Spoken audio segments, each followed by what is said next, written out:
Unang hirit, unang hirit, unang hirit.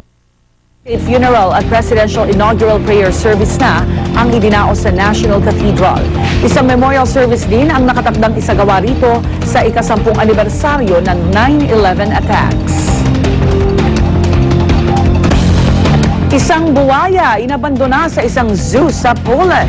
Laking gulat daw ng staff ng zoo nang matagpuan nila ang crocodile na si Gustav na nakakahon kasama ang iba pang package. Mabuti naman daw ang lagay nito, ngunit patuloy pa rin nilang babantayan si Gustav.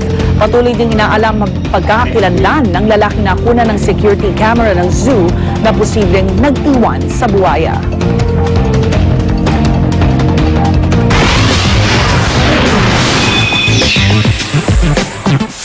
Aminado si Carmina Villaruel na extra challenge ang pagganap niya sa pahiram ng isang ina. Pero kahit busy-busy si Mina sa bago niyang soap opera, she makes it a point daw na hindi niya nakaliligtaan ang kanyang pamilya. Narito ang unang chika.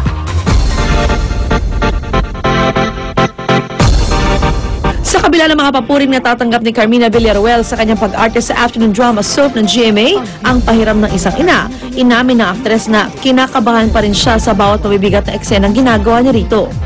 Siyempre, sobrang happy, sobrang nakakatuwa talaga dahil honestly, siyempre kinakabahan ako dahil ano ba ang maging reaksyon ng tao. Actually, hanggang sa ngayon hindi pa ako masyado nakaka-adjust. Ninenervous pa. Siguro kasi nervyusin lang talaga ako. Dagdag pa ni Mina, hindi rin daw naging madali para sa kanya ang gampanan ng isang role na may sakit na katatonia. Challenge na sa kagad sa akin yun na hindi ako nagsasalita, walang reaction yung face, diba? Hilig-hilig ko yung ang daming mga facial expression. So, siguro yun, hindi lang nila alam, pag madalas mo nang ginagawa, ang hirap.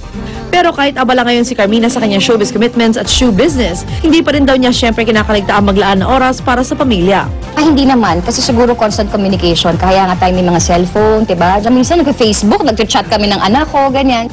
Pag alam ko na ito yung ito yung magiging schedule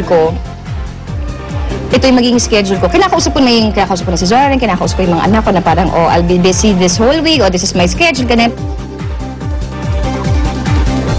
At yan po ang hottest showbiz news natin this morning. Ako si Luandy, your morning kachika. Rhea? Salamat, Luan. Para makatanggap ng mga pinakabagong balita via text, type lang ang GMA News Space On at isend sa 4627. At yan ang mga unang balita sa umagang ito. Kasama si Pia Arcangel, ako po si Rhea Santos. Kung may balita i-report sa GMA News, i-text ang scoop, space, message, space ang inyong pangalan at address at ipadala sa 4627. Makaigan, ako naman Arnold Glavio. Ito ang unang balita.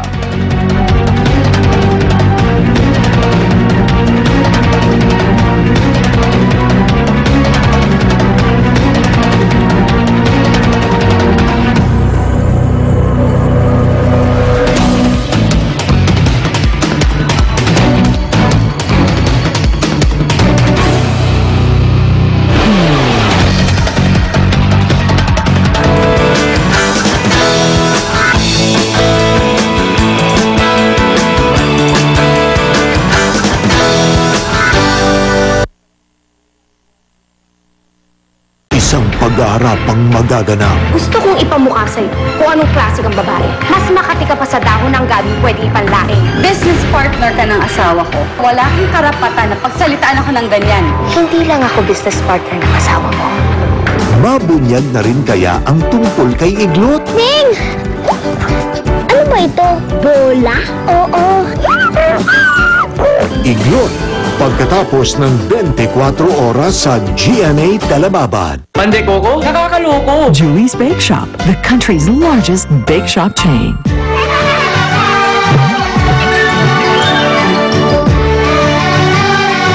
Ang pinagsamang bango ng jasmine at lambing ng vanilla. Nandito na sa Del Ultra.